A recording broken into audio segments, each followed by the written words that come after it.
नमस्कार, सुपरफास्ट राजस्थान में आपका स्वागत है। मैं हूं आपके साथ माजिद अंसारी। कांग्रेस अध्यक्ष राहुल गांधी ने राफेल मामले को लेकर पीएम मोदी पर एक बार फिर निशाना साधा है।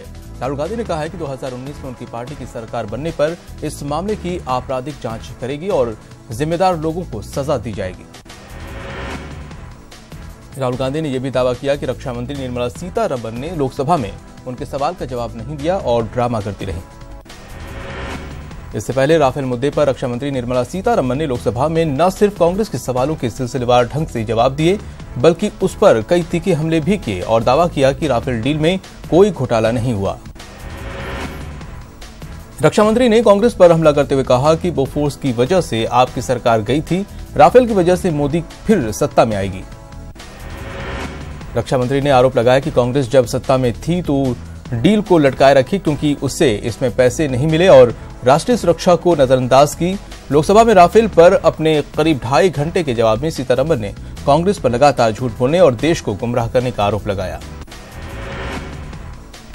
प्रधानमंत्री नरेंद्र मोदी शुक्रवार को नॉर्थ ईस्ट के दौरे पर रहे। मोदी ने मणिपुर में 8 परियोजनाओं का उद्घाटन किया, साथ ही 4 अन्य योजनाओं की आधारशिला रखी। पीएम ने यहां एक जनसभा को संबोधित करते हुए पिछली सरकारों में रुके प्रोजेक्ट्स की चर्चा की और एनडीए सरकार में हुए विकास कार्यों के बारे में बताया। राम जन्मभूमि बाबरी मस्जिद भूमि विवाद पर सुप्रीम कोर्ट में सुनवाई टल गई और अब मामले की अगली सुनवाई 10 जनवरी को होगी। 10 जनवरी से पहले इस मामले के लिए नई बेंच का गठन किया जाएगा और नई बेंच ही तय करेगी कि क्या ये मामला फास्ट ट्रैक में सुनाया जाना चाहिए या नहीं। वहीं हिंदू महासभा के वकील का कहना है कि सुप्रीम कोर्ट 10 जनवरी को इस मामले को सुनेगा, तब तक नई बेंच का गठन कर लिया जाएगा। प्रदेश में 15वीं विधानसभा का पहला सत्र 21 जनवरी से शुरू हो सकता है। सत्र से पहले राजभवन में प्रोटेम स्पीकर की शपथ होगी, वहीं सदन के अंदर नवनिर्वाचित सदस्यों को शपथ दिलाई जाएगी। मुख्यमंत्री अशोक गहलोत ने सरकार बनते ही कई बड़े फैसले लिए हैं। शुक्रवार को 23 मंत्री जिला प्रभारी बनाए गए।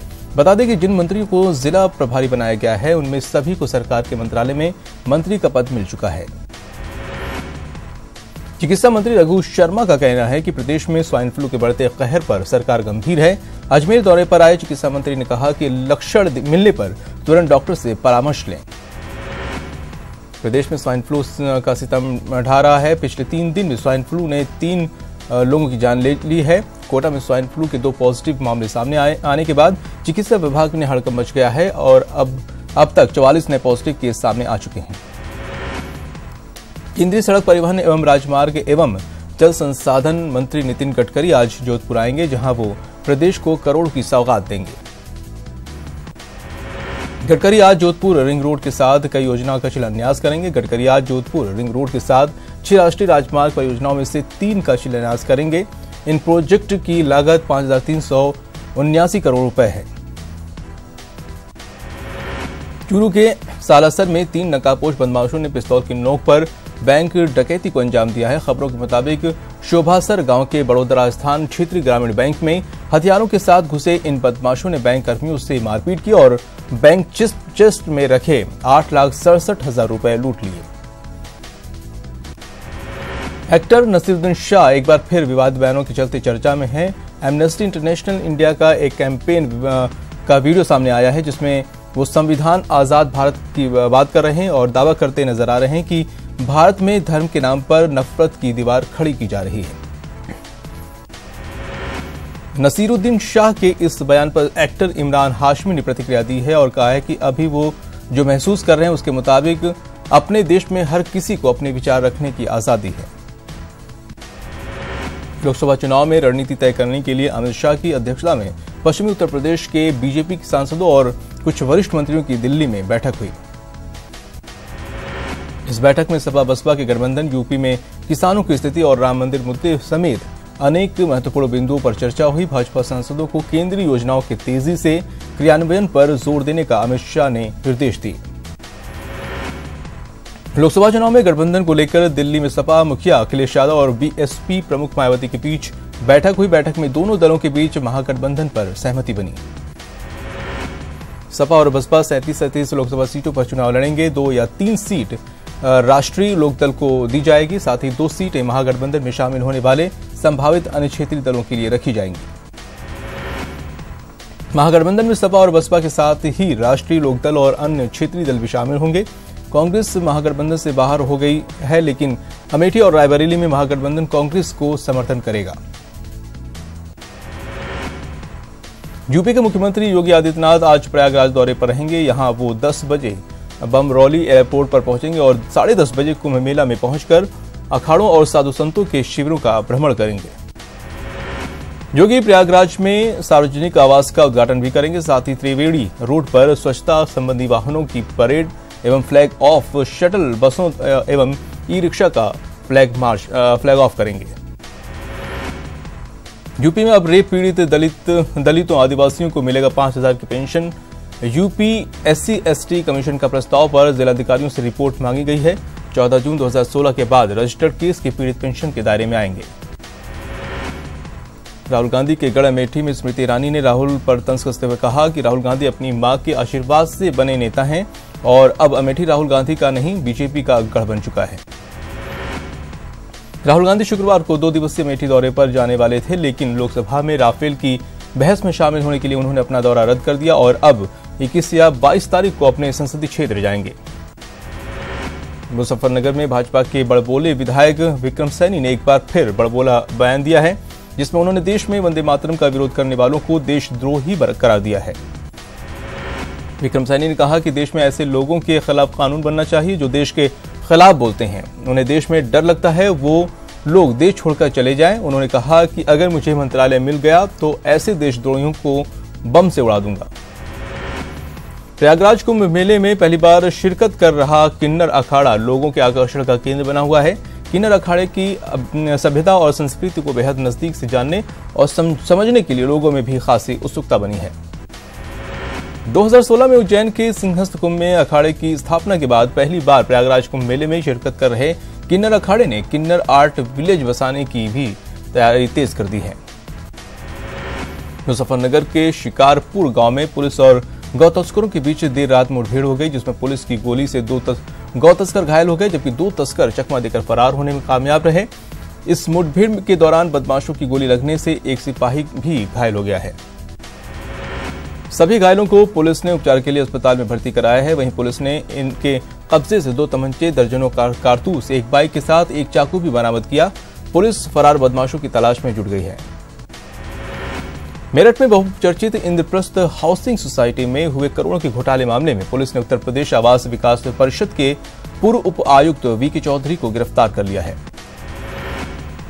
कोर्ट के आदेश पर मेरठ पुलिस ने वीके चौधरी को लखनऊ स्थित उनके आवास से गिरफ्तार किया है। वीके चौधरी पर आरोप है कि अपने कार्यकाल के दौरान उन्होंने सोसाइटी की जमीन अपने सगे संबंधियों के नाम कर दी थी। उन्नाव में सामूहिक दुष्कर्म करने वाले 5 आरोपियों को फास्ट ट्रैक कोर्ट ने दोषी करार दिया है। अभियुक्तों को 20 वर्ष की कारावास और 20,000 का जुर्माना भी लगाया है। उन्नाव में 3 साल पहले सोहरामऊ थाना क्षेत्र में किशोरी के साथ सामूहिक दुष्कर्म हुआ था। इस मामले 5 आरोपियों को फास्ट ट्रैक कोर्ट ने दोषी करार दिया है। लखनऊ में बाइक चला रहे एक युवक की गर्दन में रेलिंग से लगी सरिया घुस गई। सरिया युवक की गर्दन को चीरते हुए जीप के आर पार निकल गई। सरिया को काटकर युवक का ट्रॉमा सेंटर में भेज दिया गया है। बागपत के चांदीनगर थाना क्षेत्र के ईस्टर्न पेरिफेरल एक्सप्रेसवे पर धुंध के कारण कई वाहन आपस में टकरा गए। इस हादसे में कई लोग घायल हो गए। हादसे के बाद हाईवे पर लंबा जाम लग गया। गाजीपुर में पथराव में सिपाही की मौत के मामले में नया वीडियो वायरल हुआ है। वायरल वीडियो में प्रदर्शनकारी पथराव करते और बवाल करते नजर आ रहे हैं। साथ ही घटना का मुख्य आरोपी अर्जुन कश्यप पुलिस टीम से कहासुनी करते नजर आ रहा है। 29 दिसंबर को निषाद पार्टी के लोग आरक्षण की मांग को लेकर कठवा मोड़ पर चक्का जाम कर रहे थे। चक्का जाम हटाने पहुंची पुलिस टीम पर प्रदर्शनकारियों ने पथराव कर दिया था, जिसमें पुलिस के हेड कांस्टेबल सुरेश वत्स की जान चली गई थी। फिलहाल पुलिस ने इस मामले में अब तक 32 लोगों को गिरफ्तार किया है। कौमी एकता के प्रतीक सूफी हमीदुद्दीन नागौरी रहमतुल्लाह अलैह का 767वां उर्स मुबारक आज से शुरू हो गया है। आज से शुरू हुआ उर्स आगामी 10 जनवरी तक चलेगा। 9 जनवरी को बड़ा उर्स है और 9 जनवरी को देश भर से जायरीन नागौर पहुंचेंगे। उर्स को लेकर शुक्रवार शाम को दरगाह के बुलंद दरवाजे पर झंडे की रस्म अदा की गई। आज से 10 जनवरी तक चलने वाले उर्स के दौरान रोजाना धार्मिक कार्यक्रम होंगे। 9 जनवरी को बड़ा उर्स मनाया जाएगा। नागौर कलेक्टर दिनेश कुमार यादव ने शुक्रवार शाम का नागौर के JLN अस्पताल का निरीक्षण किया और व्यवस्थाएं देखी। कलेक्टर यादव ने अस्पताल की सफाई व्यवस्था, स्टोर, निःशुल्क दवा योजना के स्टोर, लैब की व्यवस्था देखी। कलेक्टर ने PMO को व्यवस्थाओं को लेकर निर्देश दिए। वहीं कलेक्टर दिनेश कुमार यादव ने डॉक्टरों के साथ बैठक ली और स्वाइन फ्लू से गंभीरता से निपटने के निर्देश दिए। अस्पताल आने वाले संदिग्ध मरीजों का गंभीरता से इलाज करने और मॉनिटरिंग के निर्देश दिए हैं। कलेक्टर ने मौसमी बीमारियों को लेकर गंभीरता बरतने का निर्देश दिया है। प्रदेश भर में सर्दी का सितम जारी है। शीतलहर से जहां आम जनजीवन प्रभावित है, तो वहीं कोहरे ने रफ्तार पर ब्रेक लगा दिया है। गहने कोहरे की वजह से रेल हवाई सेवा पर असर पड़ा है। कई जिलों में पारा माइनस के पार पहुंच गया है। फसलों पर बर्फ जम रही है। वहीं सड़कों पर भी वाहन चालकों को भारी समस्या का सामना करना पड़ रहा है। प्रदेश में पड़ रही कड़ाके की ठंड से निजात पाने के लिए लोग अलाव का सहारा लेते दिखाई दे रहे हैं। प्रदेश के कई हिस्सों में न्यूनतम तापमान में लगातार गिरावट दर्ज की जा रही है। महाराष्ट्र के पुणे में महाराष्ट्र नवनिर्माण सेना के कार्यकर्ताओं का एक वीडियो सामने आया है। वीडियो में MNS कार्यकर्ता एक शख्स से उठक बैठक करवाते दिखाई दे सकते हैं। प्रवीण बुरेड़ा नाम के इस शख्स ने MNS सुप्रीमो राज ठाकरे के खिलाफ फेसबुक पर गलत टिप्पणी की थी, जिसके लिए कार्यकर्ताओं ने उसको न केवल 50 उठक बैठक लगवाए। आगरा लखनऊ एक्सप्रेसवे के फतेहाबाद टोल प्लाजा पर टोल टैक्स मांगना टोल कर्मियों को भारी पड़ा। टोल मांगने पर बीजेपी विधायक के समर्थकों ने मारपीट कर दी। काफी देर तक टोल प्लाजा पर बवाल होता रहा। पूरी घटना CCTV में कैद हो गई है। बाराबंकी जिले के दरियाबाद में भाजपा विधायक सतीश शर्मा लखनऊ से करीब 100 कार्यकर्ताओं के साथ दिल्ली में आयोजित होने वाले अयोध्या महोत्सव में शामिल होने जा रहे थे। विधायक के काफिले में 4 कार और 1 बस शामिल थी। राजधानी पटना में नगर निगम की लापरवाही से एक और बच्चा नाले में गिर गया। रायपुर पैजवा इलाके में 5 साल का आदित्य गिर गया, जिसकी खोजबीन जारी है। 5 साल के आदित्य की तलाश में NDRF की टीम जुटी है। बताया जा रहा है कि कल दोपहर आदित्य अपनी दादी के साथ खेत में जा रहा था, तभी नाले के पास से गुजरते वक्त उसका पैर फिसल गया और वो नाले में जा गिरा। आशंका जताई जा रही है कि बच्चे की मौत हो गई है। वहीं NDRF को रेस्क्यू में काफी दिक्कतों का सामना करना पड़ रहा है। पूर्वी चंपारण में एक महिला ने अपने 3 मासूम बच्चों के साथ फांसी लगाकर आत्महत्या कर ली। मृत महिला का पति असम में मजदूरी करता है। बताया जा रहा है कि महिला अपने बच्चों और सास के साथ रहती थी। कल शाम जब महिला की सास खेत में काम करने गई थी, उसी वक्त महिला ने खौफनाक कदम उठाया। झारखंड में पारा शिक्षकों की हड़ताल जारी है। राज्य में शिक्षा मंत्री नीरा यादव की अध्यक्षता में पारा शिक्षकों के साथ हाई लेवल कमेटी की बैठक हुई, लेकिन वार्ता विफल हो गई। पूर्वी सिंहभूम के मूसाबनी प्रखंड में JMM के बैनर तले पारा शिक्षकों ने जुलूस निकाला, जिसमें बहरागोड़ा विधायक कृपाल डांगड़ी, झामुमो के जिलाध्यक्ष रामदास सोरेन समेत सैकड़ों पारा शिक्षक शामिल हुए। आज PM मोदी के पलामू दौरे को लेकर सभी तैयारियां पूरी हो गई हैं। CM रघुवर दास ने कार्यक्रम स्थल का जायजा लिया। PM आज मंडल डैम समेत करोड़ों की योजनाओं का शिलान्यास करेंगे।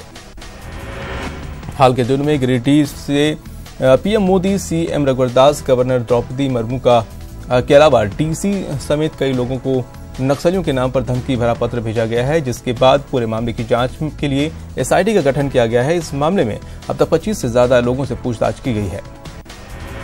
Army chief general Bipin Rawat कल गुमला दौरे पर रहे। सेना प्रमुख चैनपुर में परमवीर चक्र विजेता अल्बर्ट एक्का समेत कई शहीद के परिजनों से मुलाकात की और उन्हें सम्मानित किया। इस मौके पर उन्होंने युवाओं में से माहौल बिगाड़ने वाले कार्यों से दूर रहने की अपील की।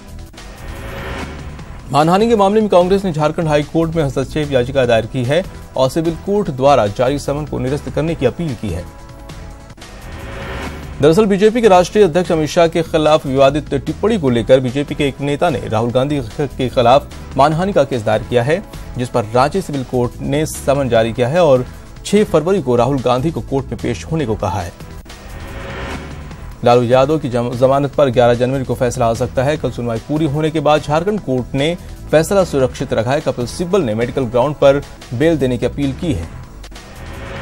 लातेहार पुलिस ने नक्सलियों की एक बड़ी साजिश को नाकाम कर दिया है। गुप्त सूचना के आधार पर लातेहार पुलिस ने JJMP उग्रवादी संगठन के सक्रिय सदस्य सुजीत सिंह को गिरफ्तार किया है। बताया जा रहा है कि सुजीत सिंह किसी बड़ी घटना को अंजाम देने की फिराक में था। सुजीत सिंह के पास से पुलिस ने पिस्टल, मोबाइल और कारतूस बरामद किए हैं। देवघर पुलिस ने 12 घंटे के अंदर शिबू श्रृंगारी हत्याकांड का खुलासा कर दिया है। पुलिस ने हत्या में आरोपी 4 बदमाशों को गिरफ्तार किया है। हत्या के पीछे आपसी रंजिश और मटका का धंधा बताया जा रहा है। नगर थाना क्षेत्र में सरिता होटल के पास शिबू श्रृंगारी की हत्या कर दी गई थी, जिसका खुद आपराधिक इतिहास रहा है।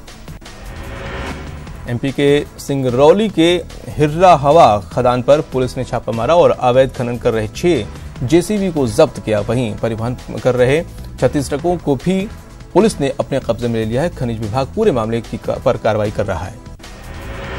एमपी के पन्ना में प्रशिक्षु सब इंस्पेक्टर के रूप में तैनात अनामिका सिंह ने फांसी लगाकर आत्महत्या कर ली। अनामिका को 10 दिन पहले ही मोहंद्रा चौकी के प्रभार मिला था।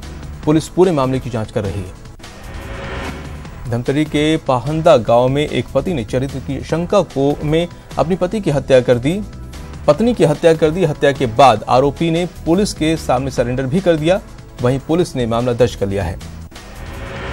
छत्तीसगढ़ के रायपुर में जल संसाधन विभाग के वाहन चालकों ने हड़ताल किया। हड़ताल कर रहे कर्मचारियों का कहना है कि उन्हें समय पर वेतन नहीं मिल रहा है और न ही किसी तरह की सुविधाएं मिल रही हैं। अगर उनकी मांगें पूरी नहीं हुई तो वाहनों की चाबी विभाग को सौंप देंगे। बिलासपुर हाईकोर्ट ने नेशनल हाईवे में लेट लतीफी को लेकर कहा कि 24 घंटे में एसडीओ पीए मिश्रा को निलंबित करें। आपको बता दें कि भूमि अधिग्रहण के मुआवजे पर सुस्ती को लेकर हाईकोर्ट ने ये आदेश दिए। डिंडौरी के बल्ही गांव में पत्थर तोड़ने के लिए अवैध ब्लास्टिंग की जा रही है। वहीं यही नहीं, ब्लास्टिंग के दौरान पत्थर के टुकड़े घरों तक पहुंच रहे हैं। यही नहीं, धूल की वजह से लोगों को सांस लेने में भी काफी तकलीफ हो रही है। अवैध ब्लास्टिंग की सूचना जब खनिज विभाग के अधिकारियों को दी गई तो उन्होंने मामले की जांच कराकर कार्रवाई करने की बात कही। सतना नगर निगम में उस समय हड़कंप मच गया जब मेयर चेंबर की सीलिंग भरभरा कर गिर गई। जर्जर सीलिंग गिरने से महापौर बाल बल बची। जिस समय सीलिंग गिरी उस समय महापौर चेंबर मीटिंग ले रही थी। शाहजहांपुर जिले के गुलाना चौकी के प्रभारी और सब इंस्पेक्टर लक्ष्मण देवड़ा का जब तबादला काला पीपल कर दिया गया तो लोगों ने उन्हें अपने ही अंदाज में बधाई दी। अपनी कार्यशैली से लोगों के बीच फेमस हुए सब इंस्पेक्टर के तबादले से लोगों को धक्का तो लगा, लेकिन उन्होंने उनकी विदाई को यादगार बना दिया।